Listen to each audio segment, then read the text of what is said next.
Shotala Satashishima, His Divine Grace, A.C. Bhaktivedanta Swami, Śrīmad Prabhupada ki, Anantakoti Vaishnava Vrinda ki, Grantharaj Śrīmad Bhāgavatam ki, Go Premanande, all glories the assembled devotees, all glories the assembled devotees, all glories the assembled devotees, all glories Sri Guru, Sri Gauranga, Dhruva. When you come in the temple, you have to offer obeisances. You're in front of Krishna, so you can't just walk in and out. Om Gyan Timarandasya Gananjana Shalakaya Chakshun Mulitam Yena Tasmai Shri Gurave Namaha Shri Chaitanya Manobishtam Stapitam Yena Bhutale Swayam Rupa Kadamayam Kadati Swapatantikam Pancha Kalpatarubhyascha Kripa Sindhu Bhyevacha Patitanam Bhavanebhyo Vaishnavebhyo Namo Namaha Jai Sri Krishna Chaitanya Prabhu Nityananda Shri Advaita Gadadha Shivasadi Gaura Bhaktivinoda Hare Krishna Krishna Krishna Hare Hare Hare Ram Ram Ram Hare Hare Narayanam Namaskritya Naram Cheva Narottamam Devyam Saraswatim Vyasam Tato Jayam Udirayat Om Namo Bhagavate Vasudevaya Om Namo Bhagavate Vasudevaya Om Namo Bhagavate Vasudevaya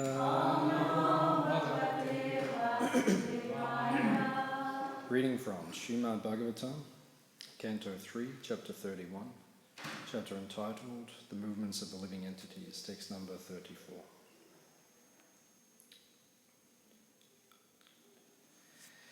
Teshva Shanteshu Mudeshu Kanditatmas Vasadushu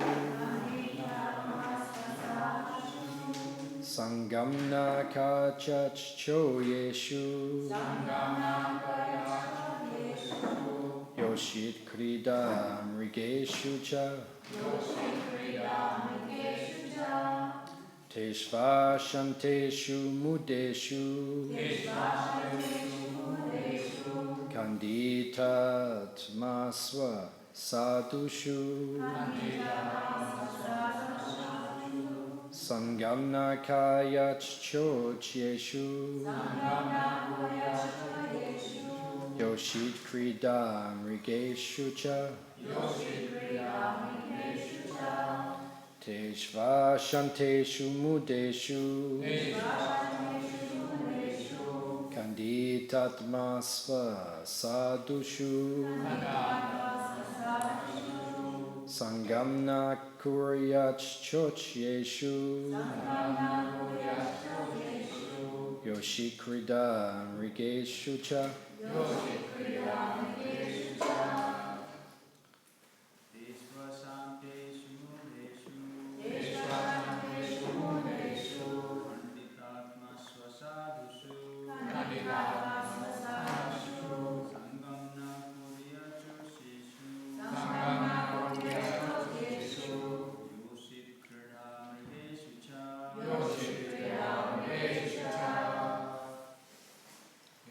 Shanteshu Mudeshu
Mataji's.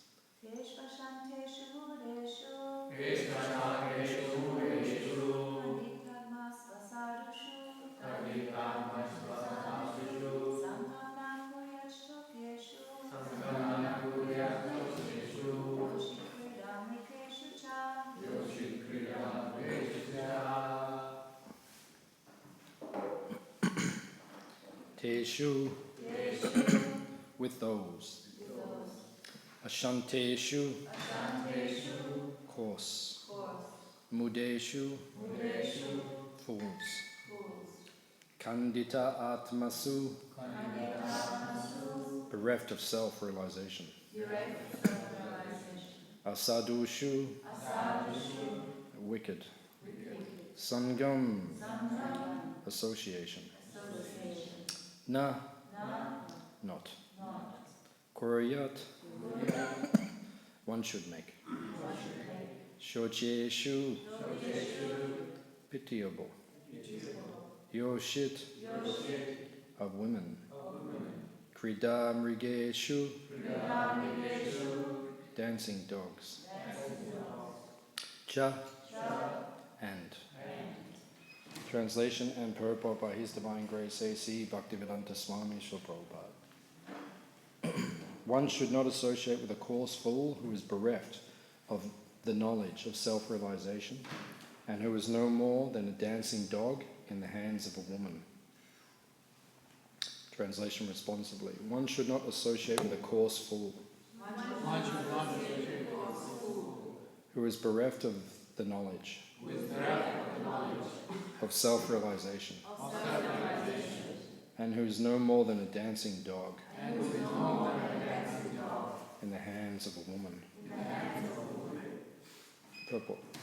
The restriction of association with such foolish persons is especially meant for those who are in the line of advancement in Krishna consciousness. Advancement in Krishna consciousness involves developing the qualities of truthfulness, cleanliness, mercy, gravity, intelligence and spiritual knowledge, simplicity, material opulence, fame, forgiveness, and control of the mind and senses. All these qualities are to be manifested with the progress of Krishna consciousness. But if one associates with a Sudra, a foolish person, who is like a dancing dog in the hands of a woman, then he cannot make any progress. Lord Chaitanya has advised that any person who is engaged in Krishna consciousness and who desires to pass beyond material nescience must not associate himself with women or with persons interested in material enjoyment. For a person seeking advancement in Krishna consciousness, such association is more dangerous than suicide.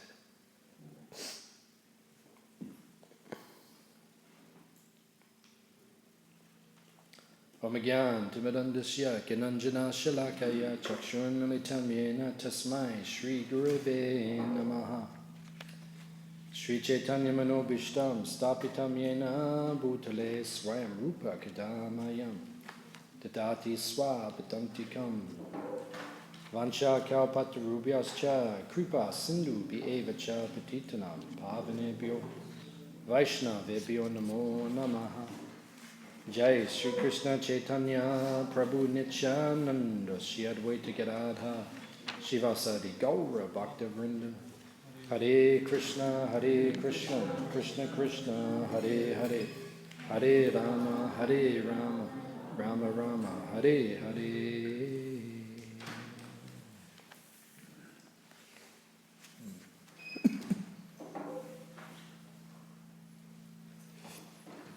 So it's an interesting chapter in the Bhagavatam. The chapter is called The Movements of the Living Entities. So the chapter begins where Kapila Dev is explaining how the living entity enters a womb. And then from that womb he travels throughout the samsara chakra, through the different types of bodies that you can take within the material world. So the Vedas list there are 8,400,000 species of life within the material world. And the Vedas explain, and Prabhupada explains, that all the living entities have been here since time immemorial. So we've been here for so long in this material world, we cannot even trace the date that we entered the material world. So practically speaking, it means that we've gone through every single birth within this material world. We've covered every species. So if you meditate on that, that means you've been a slug, it means you've been a giraffe, it means you've been everything in this material world. Whatever there is, then you've had the type of consciousness which that body produces. So to take a particular form means you have to have the consciousness of that form. If you don't have that consciousness, you cannot take the form. So that is the danger of the material energy. When we first come into the material world, Prabhupada explains in the 8th canto, or the 9th canto, in one of his purports, he explains that the first birth the living entity takes is as Lord Brahma or a Prajapati, a very highly placed devotee. So your first birth is very exalted. It's not that when we leave the spiritual world initially we're completely demoniac, but rather we're just desiring to expand our independence or use our independence. Still in the service of God, still in the service of Krishna, but we still want some extra space. So Krishna gives your own universe. And then we can expand our Purusha Bhav, or our desire to control Ishvaroham, Aham Bhogi, and enjoy within this material world. So Krishna says there is the facility. So first of all, we take birth as a Devata, highly placed. This means you're in Sattva Gun, you're in the mode of goodness. And your primary objective, or equally primary objective, is to serve Krishna, serve God. And on his behalf, you take care of management of the material affairs. But this shows us the danger of association with the material energy, because we associate with the material energy, and then what takes place? We degrade by association. Therefore, association is the most important thing in the world, practically. If you go to the 7th canto of the Bhagavatam, there's one powerful living entity. His name is Hiranya Kashipu. So when you read his teachings, he speaks in the Bhagavatam. Some of his teachings are very enlightening. He speaks the right thing, but he doesn't do it. He doesn't act upon it. But he speaks. His philosophy is very superb. The way he preaches is very articulate and very powerful. But he cannot act upon it himself. But he says to Prahlad, you have to be very careful in this material world. Your consciousness develops according to the association that you keep. Of course, he's advising Prahlad to avoid devotional, because he says to Prahlad, what is the best thing you've learned in school? Prahlad says, Shravanam, Kirtanam, Vishnu Smaranam, Padasevanam, Archanam, Bandhanam, Sakyam, Dasham, Atma Nivedanam. He says, this is the best thing I've learned. So Hiranyakashipu says, who has taught you this? He says, you have to be very careful in this material world, the association that you keep. If you associate with people like this, you'll develop the wrong mentality. You need to associate with Asura, with Daitya, with those who will teach you properly what the goal of life is. Ishvaroham, Aham Bhogi, Siddhoham, Balavan Sukhi. You need people who will teach you to be the controller, the enjoyer. Be careful, Prahlad. He says it's just like a crystal. So the crystal, when you look at the chandelier, then I might see green from the crystal. If the crystal is close to a green object, it will reflect the color green. If it's close to a red object, it reflects the color. So the crystal, according to the association it gets, then it reflects that quality. So in the same way in the material world, we reflect the quality of the association that we keep. Sangas, Sanjayate, Karma. Krishna says within the Bhagavad Gita, your desires are based upon the quality of the association that you keep. All the desires that you get are according to your association. Last night we were telling the devotees in the class that Bhaktivedanta Swami, he gave a nice example, that there is prema and there is calm. Calm is perverted prema. Prema is the natural instinct or the natural propensity of the living entity to love. Every one of us loves. That's natural.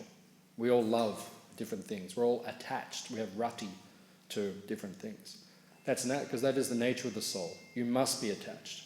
Krishna says, 3rd chapter of Gita, you cannot stop doing something for a moment. Attachment you cannot stop, even for a moment. You must be attached, you must love, but you have to choose who you want to love, what you want to love, what you're attached to. So that's your choice.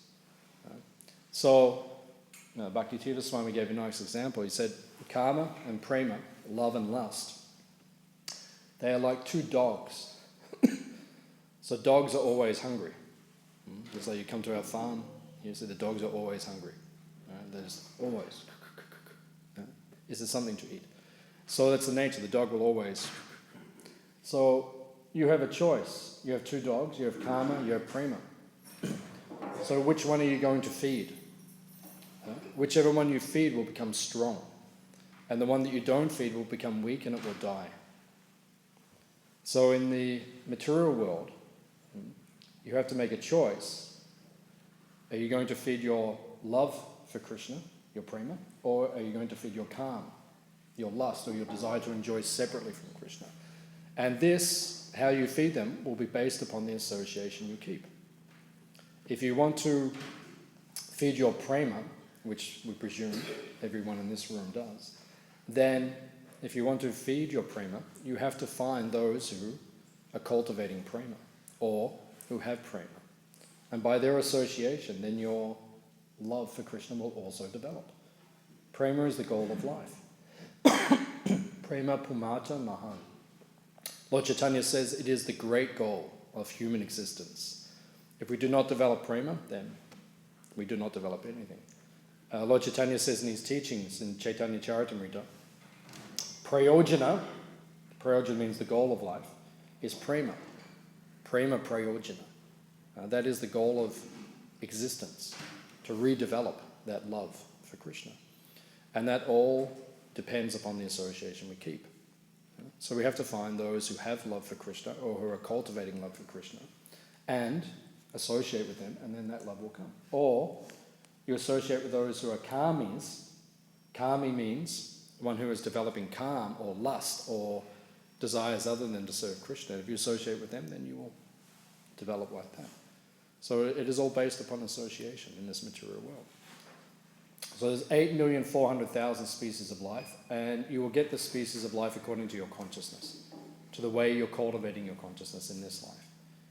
So we have to look at ourselves periodically. Bhaktivedanta Thakur says, every Ekadashi, you have to reassess your bhakti. So yesterday was Nirjala. It was the big Ekadashi, the one of the year, where we try not to eat or drink, if possible. Prabhupada did not insist. He said, if you can, do it. If you cannot do it. Prabhupada said, one time Tamal Krishna Maharaj, he wrote to Prabhupada. This was when they had the Radha Damodar bus party, big travelling Sankirtan party in America. One of the biggest book distribution parties in the world at that time. So he wrote to Prabhupada and he said, should we, everyone takes the day off, doesn't distribute books, and we all just stay in the buses and we chant 64 rounds a day. 64 rounds and we just absorb ourselves. Or should we send everyone out on books? Prabhupada said, send everyone out on books. Because for devotees on that level of consciousness, Prabhupada understood that would be more beneficial for them. If you can do both, or if you can chant 64 rounds and maintain your service, or if you can fast, not drink it, and still maintain your service, then do so. Even on Janmashtami, when Prabhupada began the Hare Krishna movement back in New York, and then on Janmashtami, then Prabhupada said you have to fast till midnight. But Prabhupada said if it is difficult to fast, then he said you can drink water, or he said if that's too difficult, then you can take fruit, or if that is too difficult, you can drink milk, but no grains. So if it's a bit too difficult, Prabhupada was practical. He didn't want people passing out or developing health problems or damaging themselves. And Prabhupada was practical. We have to understand that. On every level, he was practical. He was never fanatical. So, if we can do nirjal, like yesterday, no water. I ate a lot on Sunday because I knew, okay, I'm going to fast tomorrow, so I have to eat a little bit more. So I ate some more, drank a lot, hydrated myself fully, and then nirjal wasn't so difficult.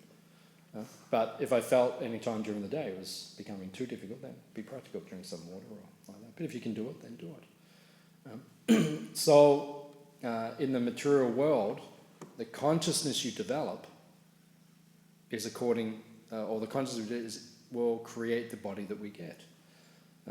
So therefore, Bhaktivedanta says every Ekadashi, which means a holy day, which comes every 2 weeks, reassess yourself, look at yourself.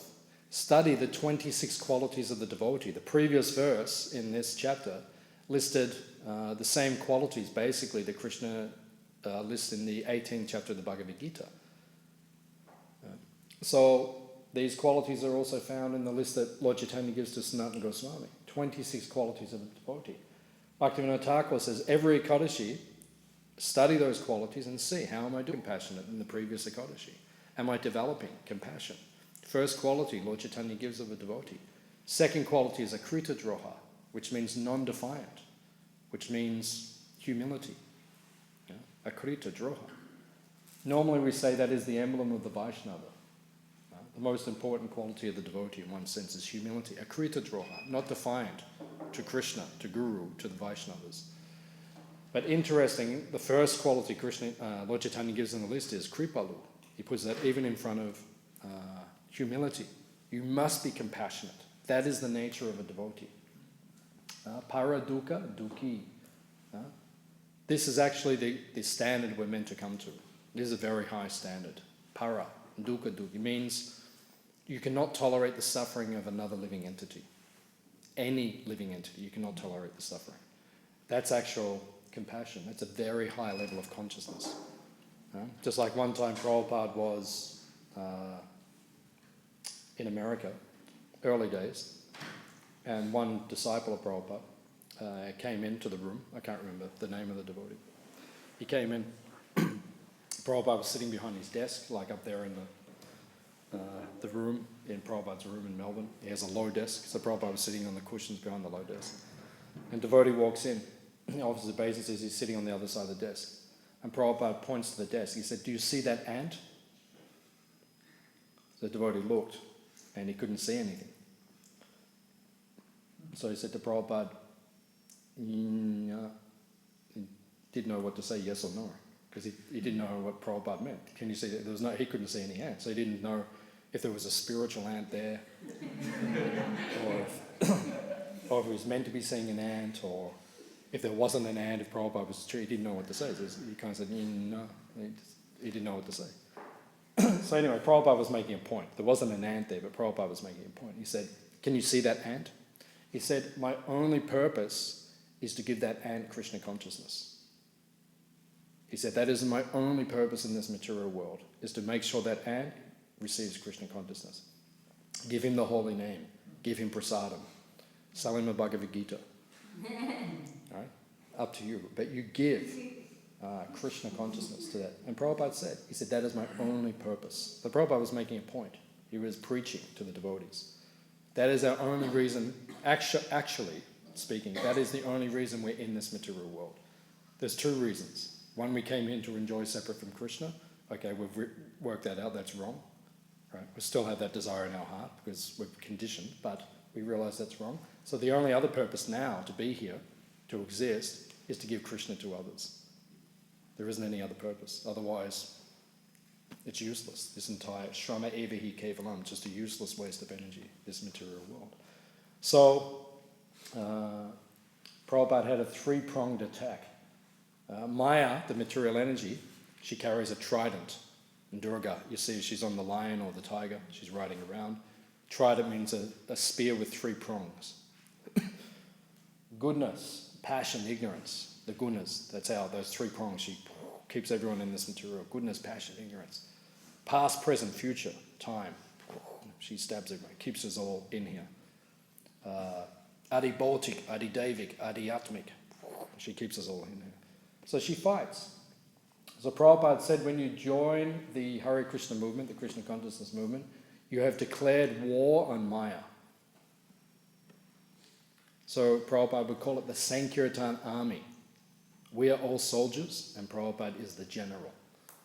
So it's an army, it's a fight. So we have to fight the material energy. Material energy is smashing everyone in this material. You look at the news this week, right? It's horrific worldwide. People are terrorized.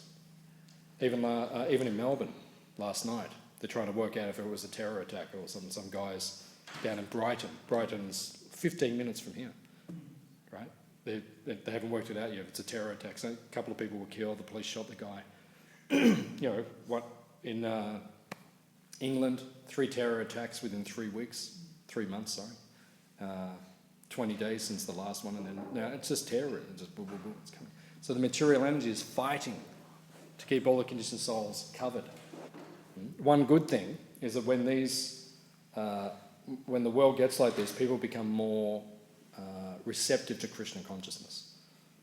So it's a good time to preach. So then we fight back. We also have a trident. Prabhupada gave all the devotees in ISKCON, the warriors, the soldiers, right? Book distribution, prasadam distribution, Harinam, right? We fight back. Okay, you're fighting? Fight. We will also fight. And we will spread the Krishna consciousness movement. 1996, I was in Tasmania distributing books, and while I was there, I was in Launceston up north, but down south near Hobart, a place called, where was that attack? What was it called? Port Arthur, that's right. So in Port Arthur, the biggest massacre outside of wartime at that time took place. A guy walked into a tourist place called Port Arthur with a AK-37, like a semi-automatic gun, military gun, walked in, shot, I think he killed around 40 people. 35 people dead. Down in 1996, Tasmania. Right? So I'm down there distributing books, Brahmachari, So I wake up in the morning, go out on the streets, right, and people are like shaking, so to speak. Everyone was just shaking. It was like, so books were literally jumping out of the box.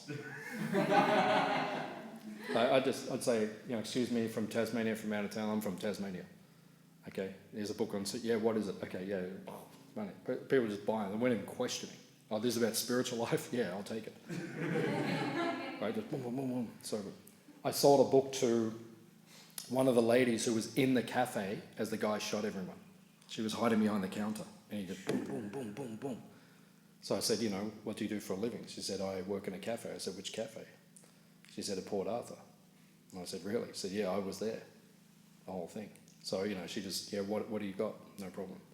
I sold a book to a guy who, he was the doctor in the hospital. They brought all the dead bodies in, and he had to work out where the bullets passed, make all the notes, like where all the holes were. So, he said, I said, I've got a book here about spiritual life. He said, no problem. How much do you want? So it was very easy to distribute books. And Prabhupada actually said that. He said, when the material world becomes intense and miserable, people will take to this movement. And it's heightening in front of our eyes. Like the world situation is becoming intense. And it's a good time for us. Not that we want these things, but it's a good time because it means we can preach it more easily. So now we have to become twice as dedicated, right? Twice as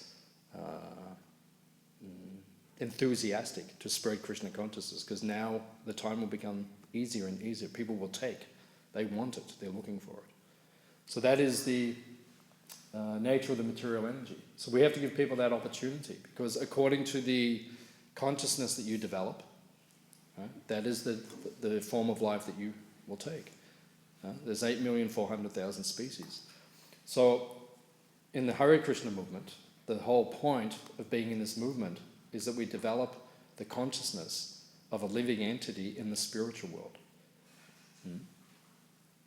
Just like the Pujari, Rasika, So he's serving their pujari, he's serving their deities right now, the pujari. Prabhupada said in 1977, just before he left this world, he was in Vrindavan.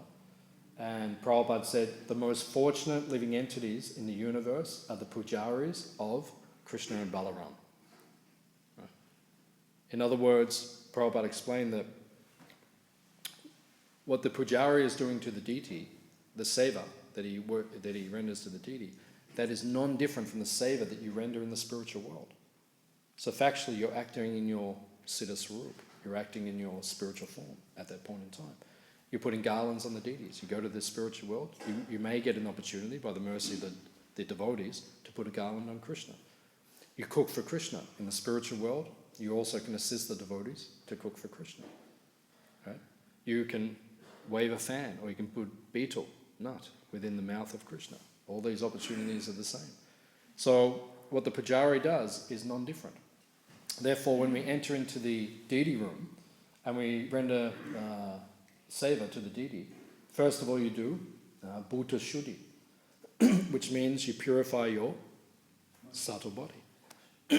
And you chant the mantras like Lord Chaitanya says, I'm not a brahmana, I'm not a kshatriya, I'm not a vaishya, I'm not a sudra, I'm not a brahmachari, I'm not a grihasta, I'm not a vanaprastha, I'm not a sannyasi. Gopi bhatu pada kamalayo dasa dasa anudasa. I am the servant of Krishna, who is the master of the gopis. And I'm not even his servant directly, I'm the servant of his servant of his servant. Right? That is your constitutional position. Jivera Swarupa Hoy Krishnera Nitya Das. All of us are Nitya Das, eternally the servant of Krishna.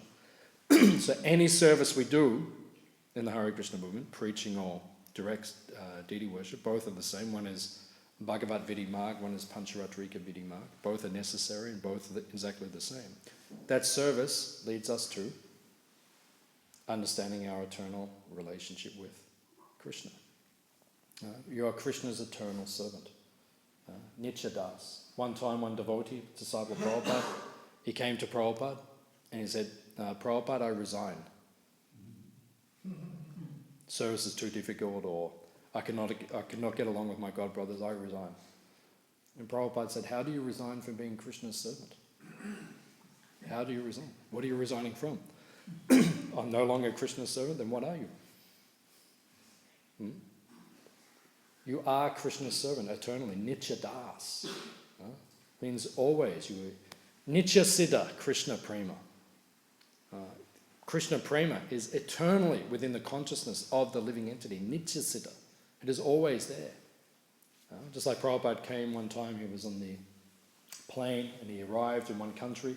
The reporter, I think it was England, the reporter said, why have you come to our country? Prabhupada said, I have come to teach you that which you have forgotten. So it is always within our heart, but it has to be manifest. That's the process of bhakti. So the whole process is we have to choose our association. And by the association you keep and what you choose, that is what you become. So in ISKCON, you look around. Right? There are many devotees, and there are many advanced devotees. And you look and you say, who do I want to become like? Right? First time I met my Guru Maharaj, my Diksha Guru, I thought I want to become like him. Right? So then I thought, okay, and I went out of my way to get his association. Right? So we feel inspired. There's so many devotees in ISKCON, we're fortunate. And there's so many devotees. Right? In this temple, outside of this temple, those who visit this temple, right? And you see, which devotees do I want to become like? Who have the qualities that I want to develop? And you associate with them. And by associating with them, you also imbibe those qualities. You become purified. That's the process. Just like we're studying in the 10th canto the last few weeks, it says in the spiritual world, when the gopis dance with Krishna, there are 8,400,000 ragas. Means 8,400,000 different musical choices that you can make. When Krishna dances with the gopis, they can choose 8,400,000 different tunes and melodies and songs and ragas like that to enjoy. And in the material world, we become perverted in our consciousness and then we have 8,400,000 species of life to choose from. So make your choice. Which 8,400,000 do you want? Which is better? Which is superior? Because Prabhupada says, actually, there's one comment by Prabhupada. I have a little calendar at home every morning. I get up and I flip the calendar, and Prabhupada has a new comment. And one of the little comments that Prabhupada says, he says that the living entities are meant to eternally enjoy with Krishna in his sublime rasa dance. That's a nice way to wake up in the morning. You wake up, turn over, always think, oh, what's Prabhupada going to say today? I'm just waiting. Is he going to be heavy? Or is he going to be sweet? I feel like that. I feel like I get up in the morning and Prabhupada's going to reciprocate. He's going to speak. And it's funny because you turn over every day the calendar, and exactly what's going on in your life, Prabhupada says that. And then you look at the calendar and you think, how did you know? Like, it means Prabhupada is with us. Right? Our Guru is with us. There is no separation. Prabhupada said that. There is no separation. Only we forget. That's what keeps us separated. But there is no separation. Prabhupada is here right now. You can have his association. He said, I am in my books. He said, the books are none different from me. He actually said, the books are better than me. He said all those comments. So he is there. So every morning I turn over and then Prabhupada, some mornings, or one morning in the year, I can't remember what the date is, but he says, the purpose of the living entity, words to this effect, is to enjoy, to join the eternal rasa dance with Krishna. That is the purpose of the living entity. So 8,400,000, you can go there and you can enjoy 8,400,000 ragas, dancing with Krishna, serving Krishna, or you can become a advak, or a whatever your consciousness, whatever you want to become. There's 8,400,000 choices in this material world. So this part of the Bhagavatam, Kapila is expanding. The Bhagavatam is an expansion of the Bhagavad Gita. And the Bhagavad Gita has 700 verses. Actually, there are more. We have 700. What we call the Bhagavad Gita is 700 verses, but Baladev Vijabhushan and Vishnu Chakravarti Thakur, they say in between these verses, they say Krishna said this and Arjuna said that. So there was more conversation, but what is recorded, what we have at this point in time, in this particular Kali Yuga on this particular planet, we say the Bhagavad Gita is 700 verses. And the Bhagavatam, which is 18,000 verses. How many chapters are in the Bhagavatam? Right? 330. Right? So there's 18,000 verses, 330 chapters, 12 cantos. Right? So the Bhagavatam is an expansion of the Bhagavad Gita. Everything in the Bhagavad Gita, the Bhagavatam expands and illuminates. So this particular chapter is, you see the verses, they correlate back to the Gita. You can say, oh, that verse is very similar. Like the previous verse, it goes back to chapter 18. It's practically exactly the same as what Krishna spoke. But in general, Kapila teachings of Sankhya, where does he mention Sankhya in the Gita? He uses the word Sankhya. Chapter 2, verse 39. Right? He directly mentions Sankhya Yoga. So in the second chapter, it is dealing with jnana, knowledge. And here, that concise, terse knowledge in the sutras or the slokas of the Gita, then Krishna, it's expanded here by Lord Kapila. So he says, the problem in the material world, Krishna explains to us, the first problem we all have is that we think we are the body. We misidentify matter and spirit. And the very first shlokas of the Śrīmad Bhāgavatam, it states that the purpose of the Bhagavatam is to help us to understand the difference between matter and spirit. That which is permanent, that which is temporary. And that's the same way that Krishna begins the Bhagavad Gita. The Bhagavad Gita. So, here, how do we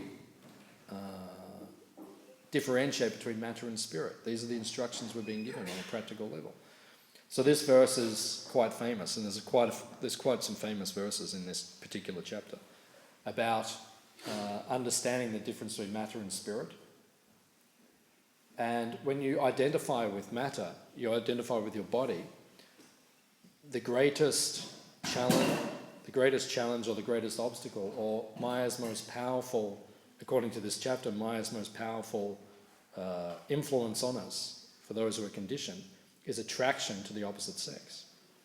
So the very powerful verses about that subject matter, about giving us the gyan, or the understanding, to break our attachment to the opposite sex, the temporary material attachment based on lust. Prabhupada says, public enemy number one is Mr. Lust. Right?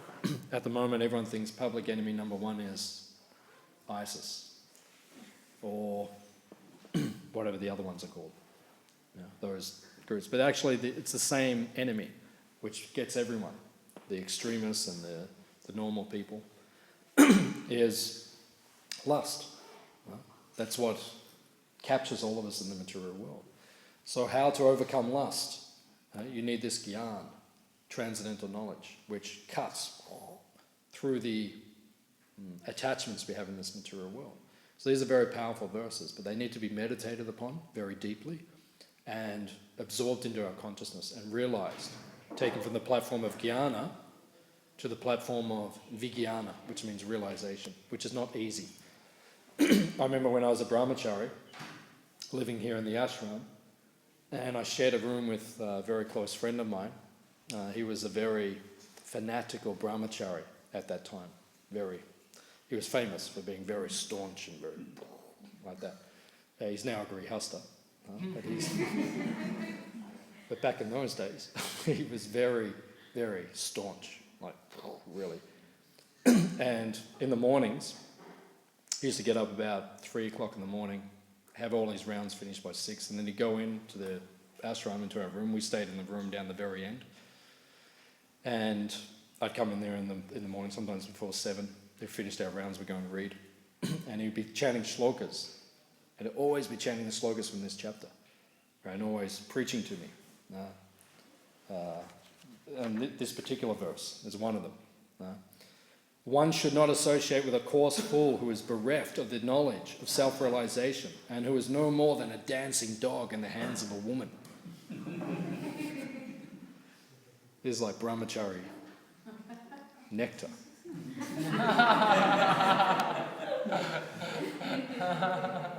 Right? He used to read this verse. If you go, there's a few verses forward. Just try to understand the mighty strength of my Maya in the shape of a woman, who by the mere movement of her eyebrows can keep the greatest conquerors of the world under her grip.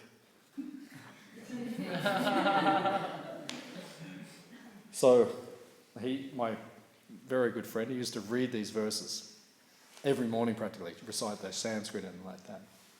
And then I'd walk in and he'd look at me and he'd recite them, right? You have to understand this, we have to imbibe this, we have to understand. Women are Maya. Like this, and now we're both married, both grihastas. So it means that we didn't realize it. Okay, the gyan is there, the knowledge is there, but you have to realize it. And that, actually it is true. Wherever it says woman, for the women just means man, that's all. It's exactly the same. Right? It's Purusha Bhav. Right? Men are attached to women are attached to men, or women are attached to women, or men are attached, people are gay these days, whatever it is, it's all the same thing. It's Maya. We're all attached to material forms. Right? That's why, specifically, it says in the Shastra that for grihastas, they must perform deity worship. Because the nature of the grihasta is that if we are a grihasta, it means we are attached to the material energy. That's why we're in the grihasta ashram. Therefore, you have to do deity worship to release your attachment. To replace your attachment from material form to spiritual form. That's why you must worship the deities. Right? That is necessary. And Prabhupada said, not everyone, he actually said not everyone needs to take second initiation in ISKCON, but most devotees should. That should be an aspiration. And then you should worship the deities. And by worshipping the deities, then you will become purified Because param drishtva nivartate. If you don't get the higher taste, you can't release your attachment to the material energy. It says here, don't become attached to the woman. Don't become attached to material form. So that is okay, that is perfect knowledge, but none of us realize it. There's no one in this room, except Prabhupada himself, who realizes that. So then we have to purify ourselves. You can't just have the gyan, but you have to purify yourself through bhakti, by getting the higher taste of serving Krishna, becoming attached to his form, and that will release you from your attachment to the material form. So it says here, there is only one thing worse than being attached to the opposite sex, or one thing more dangerous than being attached to the opposite sex, and that is associating with someone who is attached to the opposite sex. So it's very dangerous. If you read Nectar of Devotion, and then Prabhupada quotes in chapter 3, or chapter 2, 3 or 4 of Nectar of Devotion, and then Prabhupada gives a list of quotes from Rupa Goswami, says that associating with a materialist or someone who is attached to the opposite sex is more dangerous than getting in a cage with a tiger or jumping into a pit of snakes. More dangerous. In other words, it is suicide. You will die. Or other, your spiritual life will be destroyed. If you associate with people who are attached to this material energy, your spiritual life will be destroyed. So Prabhupada was merciful. He gave us ISKCON. He gave us an opportunity to associate with devotees who are not, or people who are not attached to the material energy, or less attached. We're all attached, but our aspiration is to become unattached. And by that association, then we overcome. So these are very powerful verses. We should meditate on them. We should realize them, but they take time to realize. But the Bhagavatam here is giving very cutting. I mean, if you look in some of these verses, they're very, very, very strong. And we have to present them nicely to the non-devotees. Some people read these things, then they will, non-devotees may become confused and distance themselves from the Hare Krishna movement. We have to present them very nicely, these things. Just like Prabhupada says, you're out on the street distributing Bhagavad Gitas. You give someone the Bhagavad Gita. I used to distribute Bhagavad Gitas on the streets in Melbourne. Give someone the Bhagavad Gita on Swanston Street to some lady, right? Distribute it. She buys the book. She comes back 2 weeks later. Right? I'm standing down the street, comes back. I said, "Would you like to buy a Bhagavad Gita?" So I brought it 2 weeks ago. I said, "What do you think?" I said, "In the first chapter, your guru says women are less intelligent."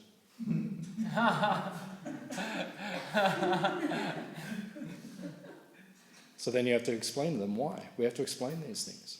Why are women less intelligent? Are women less intelligent?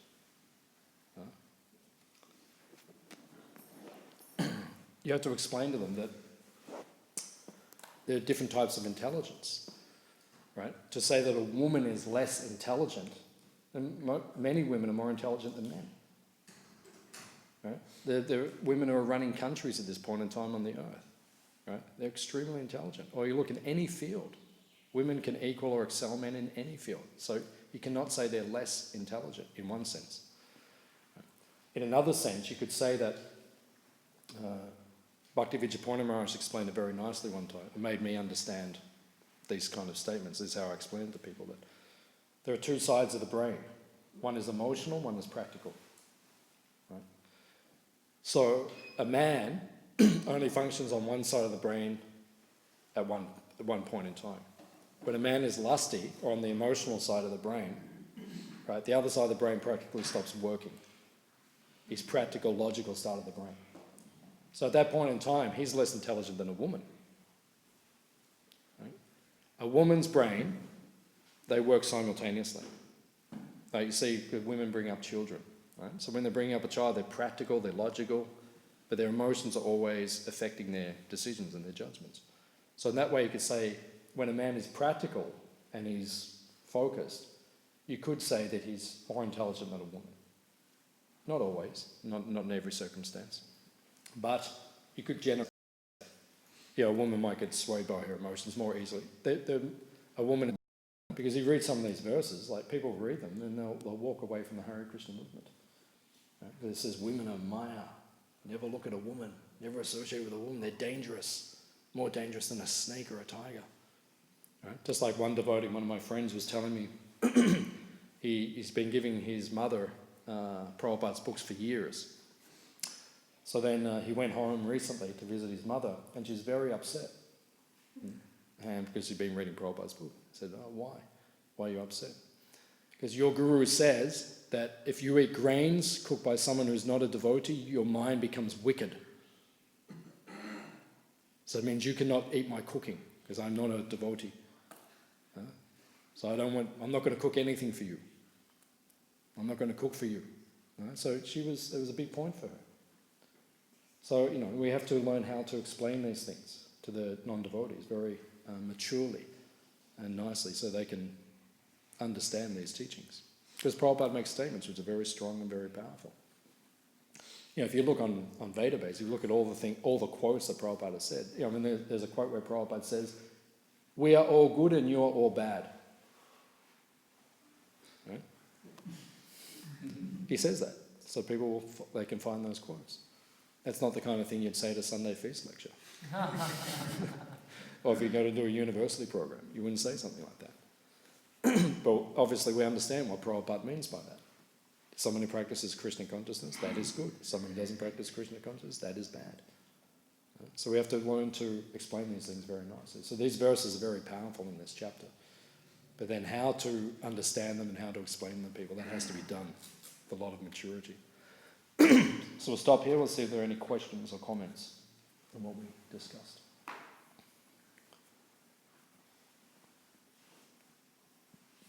Two questions. You mentioned that there's nothing more dangerous than associating with a person who's too attached to material energy. So when we go out and preach, generally, most people are really attached to material energy. So how can we make a distinction between giving our association and taking the association? Well, it means we're giving our association. Like we're out on the street, for example, you're giving them a book, or they come in a crossways and you're distributing prasadam to them, or you're preaching to them, or whatever you're doing, you're on Harinam, like that. So you're giving your association to them. You're not taking association. When you sit down and talk to someone, then we exchange. We can't just say, oh no, I'm just going to tell you all about Krishna and I'm just giving like that. Then that doesn't work. So you have to, exchange with them. But a devotee underneath, he's always thinking, how can I introduce Krishna? How can I introduce Krishna? So, we say, where are you from? What do? You learn about them, you make friends with them. That's nice. But underneath, we're always thinking, but somehow we'll direct them towards Krishna. We'll give an opportunity. So that way you're not taking their association. So you have to be careful. And Prabhupada said, when you go out into the world, which we do every day to preach, to spread Krishna consciousness, he said the morning program inoculates you. It's like when a doctor goes into the ward to treat people, they've got diseases. So before he goes in, he takes an injection, right?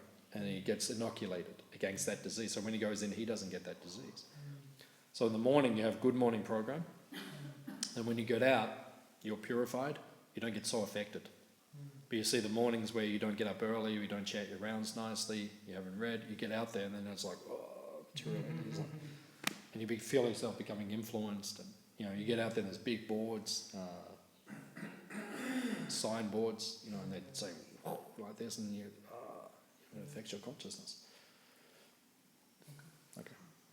And the second question, how can we make the progress from jnana to vidyana? What are the factors that...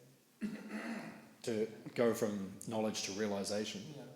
That's just the process of bhakti, or the process of Krishna consciousness. Everything we do, same thing, the morning program. That gives us realization.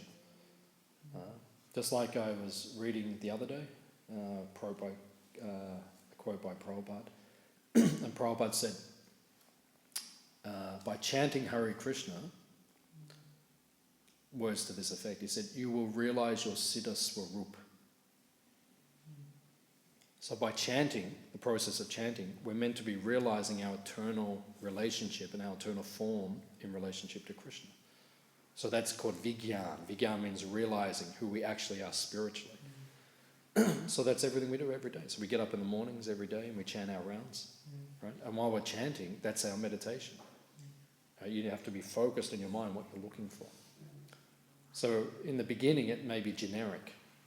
In generic, we're just trying to understand, I'm a servant of Krishna. So you're chanting and you're trying to imbibe that mood. And Prabhupada says, the most simple translation Prabhupada gave for the Maha Mantra is, O Lord, O energy of the Lord, please engage me in your service. That's the most simple. So when you're chanting, you meditate like that.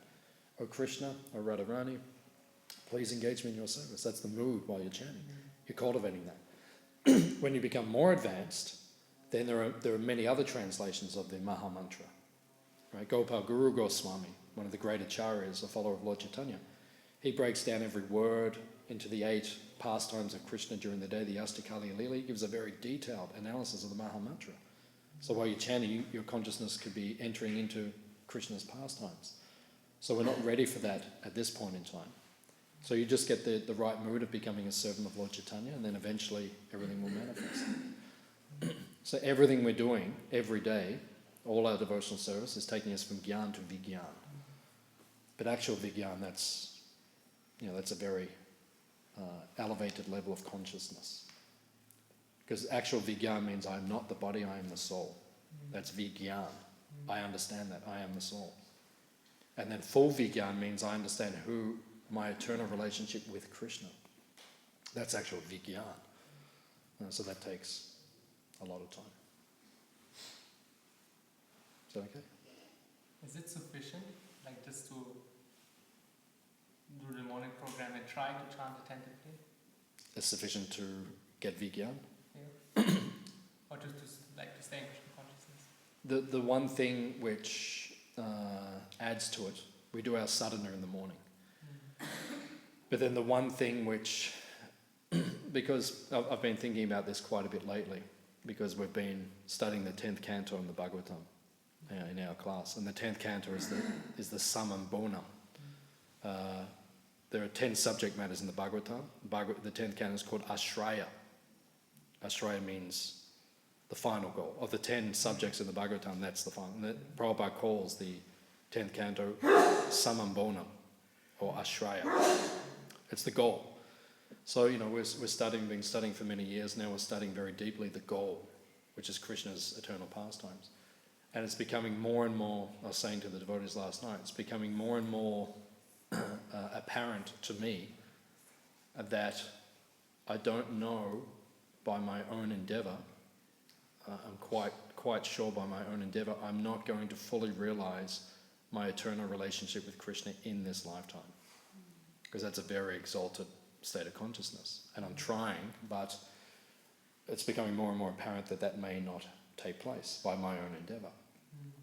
However, Prabhupada states that by the mercy of Chaitanya Mahaprabhu, by preaching and spreading Krishna consciousness, Lord Chaitanya covers what we lack and he can take us to the highest level on it. So as you're saying, is that enough to get Vigyan, doing our sadhana? Yes, it is enough, but whether or not we're doing our sadhana intensely enough or purely enough to actually realise our eternal form with Krishna, probably not. But if you go out and preach, you attract Lord Chaitanya's mercy, and then Lord Chaitanya gives you like a boost. So by preaching, you get realisation. And I know many times in my life, and many times, devotees I know, they say that when they went out and they did some big preaching service and they did some sacrifice, they got so much mercy and their sadhana just came to life. So if you don't preach, then you don't get it. Is that okay? Yeah, thank you. Any other question? Just a comment about association. The biggest, or the first concern that Dhritarashtra had was what's happening on the battlefield of Kurukshetra. What do they do? Because he was concerned about the place being holy and the fact that they're associated with their cousins who were devotees. So he was concerned, what are they up to?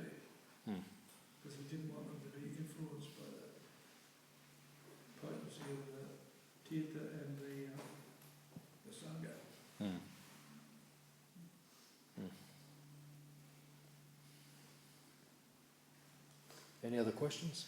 Yeah. We were mentioning about lust being number one. Now, can you please explain how Bhakti Yoga process helps us to overcome lust and direct it to Krishna?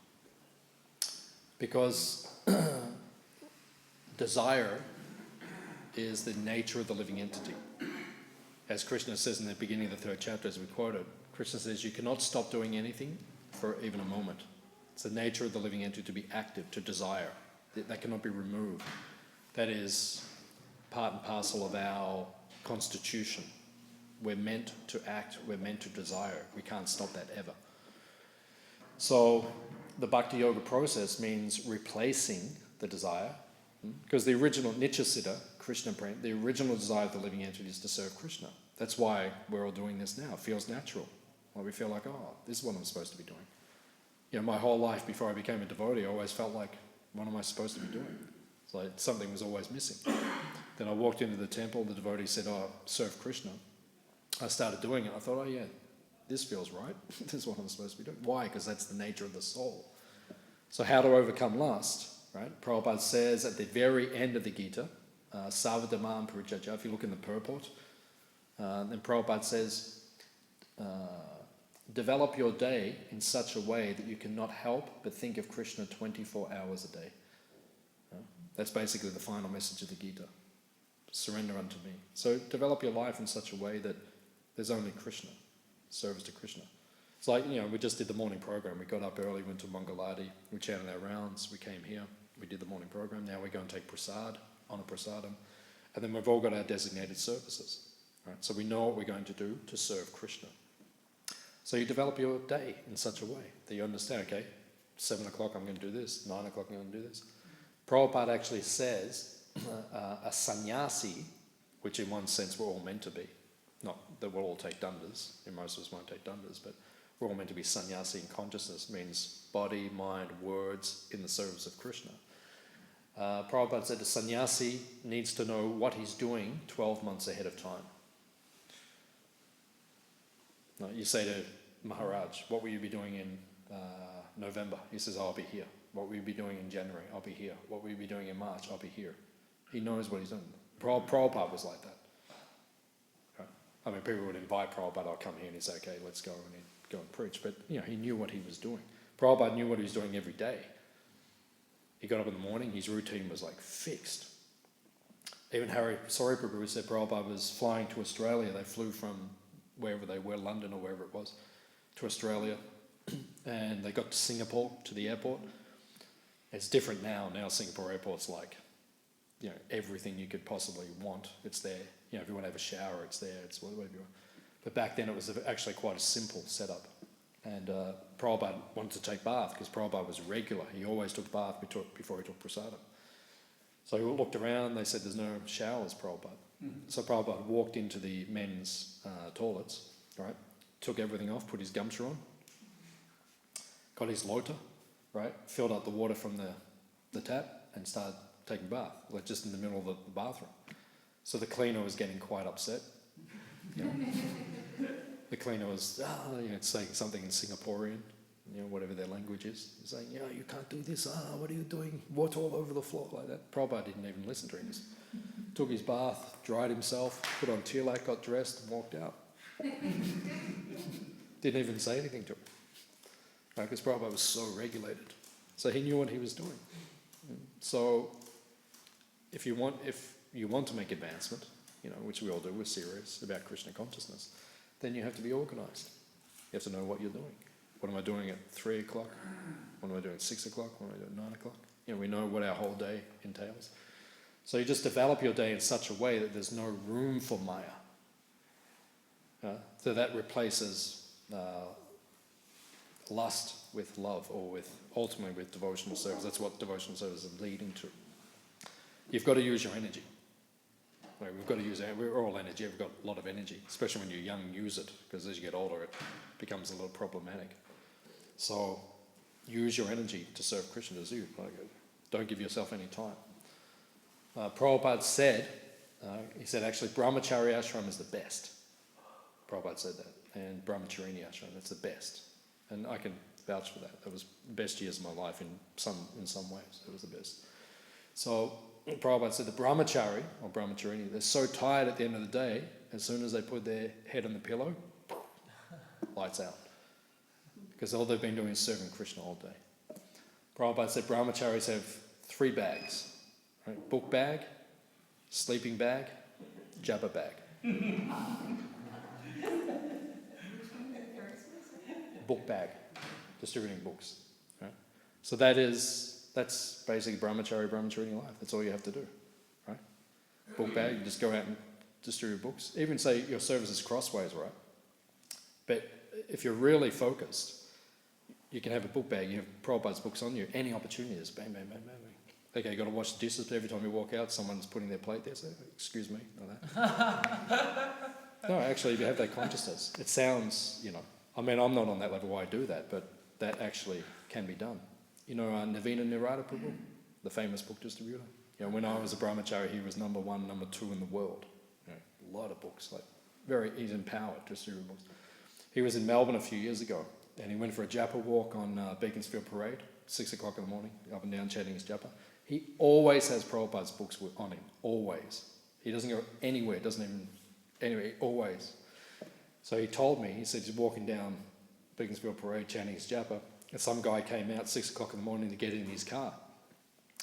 So Navina walks up, and he's got a BMW, some nice, expensive car, and he goes up, and Navina goes, "Wow, is that yours?" And the guy's like, "Yeah," and he goes, "Is this the latest one?"